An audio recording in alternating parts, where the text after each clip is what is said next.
Hey, it's been a while. Life and stuff, you know? Anyways, there's been multiple things I've done over these weeks, and yeah, not all of it's to do with Lavacraft, like at all. So I did do a little bit of cleaning up of my island and finally started doing the upper level of the cliffside. I started making it a few weeks ago.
The other thing that I actually did was I decided that I was going to create a creeper farm.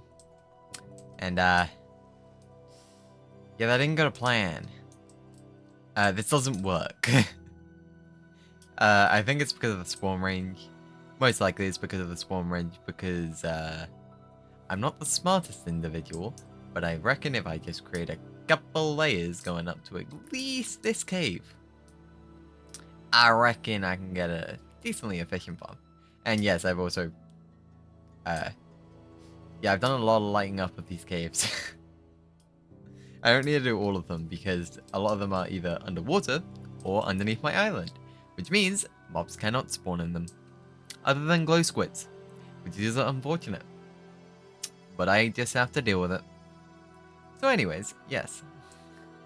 I'm trying to create a creeper farm, and my basically my plan for it is this pipe is gonna come all the way up, and then after it comes all the way up, this is then going to be hoiked onto a boat.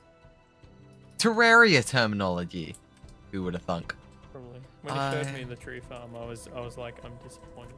He was like, what? He was like, why are you doing birch? why are you farming birch wood? He was like, well, wait, hear me out. And he was like, no, there is no excuse for birch wood. I like the stripped birch wood. Okay, that's fair. I was like, okay, all right, I can deal with that. That's all right. Yeah, yeah. Stripped birch is okay. Birch wood. Stripped birch is okay. You don't give me this.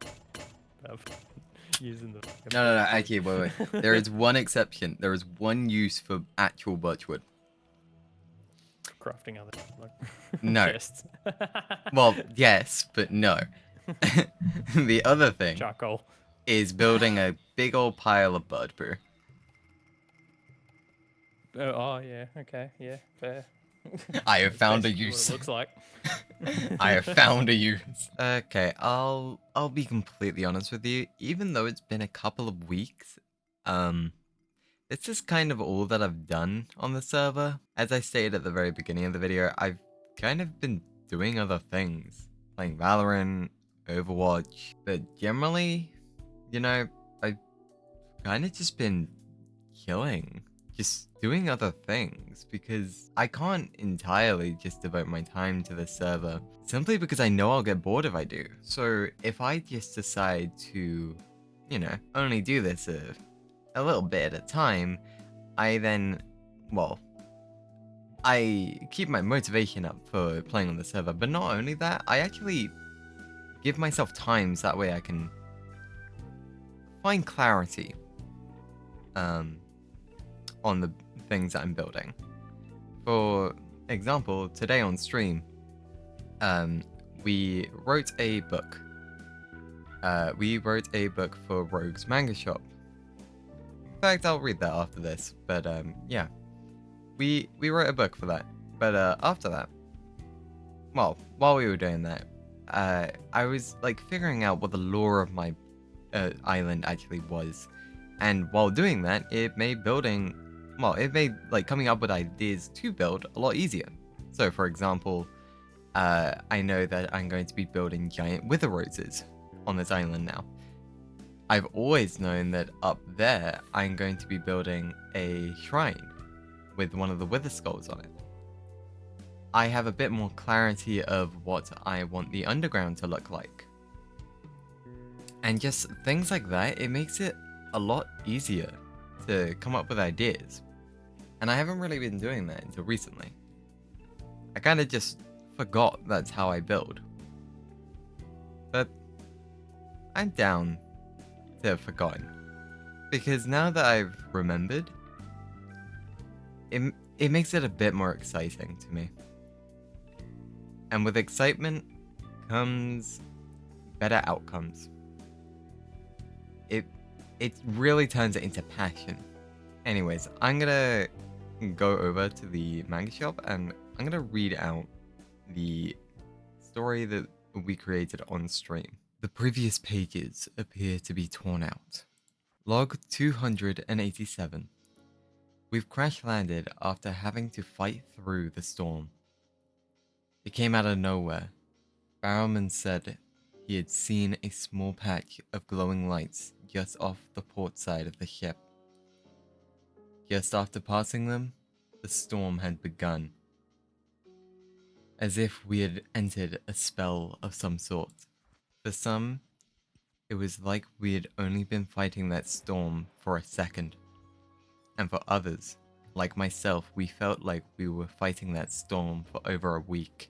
Nevertheless, we're all exhausted. We plan to set up camp for the night, but it appears this island has no vegetation. Or at least, not anymore. Log 288. We started exploring the island, and there are a few things that we never expected to find. As more and more of us woke up, our shipwreck no longer became the biggest tragedy we'd seen. There were close to 100 skeletons all over the island. And I don't mean the monsters that we fought in the past, but human skeletons. A battle had occurred here. Scorch marks were left on parts of the island, but strangest of all, the giant sooted ribcage, and scattered across the island 3 enormous skulls, seeming to belong to whatever creature that ribcage was from. We couldn't believe it, not with our own eyes. No creature could truly have 3 heads, could it? We had heard tales of a 3-headed hound, but believed them to be myth. And besides, these skulls looked human. There was no mistaking it. There was one thing that was much more troubling to us than all of these bones. There was no vegetation at all on the island, not just where we wrecked. So this was it. We either find something underground tomorrow, or live out our lives knowing we'll die soon anyways. Log 289. During the night, we had sent off some of our scouts to see if the entrance of the cave was safe. What they had found was quite curious. There were roses growing in the ceiling of the cave, and had berries growing from them. They looked like glowberries, and seemed like our only option for survival. We all fed on the berries, and our captain ordered us to start growing the roses on the surface. As I was grabbing flowers and berries to bring up, I heard a voice. One I hadn't heard before. At first I ignored it, but it got louder and became 2 voices, and then 3, all in different tones. I just wanted it to stop. I let out a shout at the voices. When everyone turned to look at me, they seemed concerned and confused. That was when I realized I was the only one to hear it. And now, knowing it was just a part of my imagination, I chalked it up to be based on my curiosity. So I listened to the voice and went deeper into the cave when no one could see me. What I found? It was a sapling, potentially our saving grace. I took it to the surface immediately and planted it. Our captain saw this and tried to question me about it, but I was so fixated on it that I couldn't focus on anything but the sapling. I just knew it had to survive. Log 304? It's been days, and all I do is take care of this sapling. It's amazing, growing so rapidly. It's already 3.5 meters tall. I've never seen anything like it. I now feel more grounded than any time I was at sea. I feel as though I have more purpose. Everyone is now saying I look more skeletal than ever. I know I look stick thin, but they don't need to make fun of me like that, do they?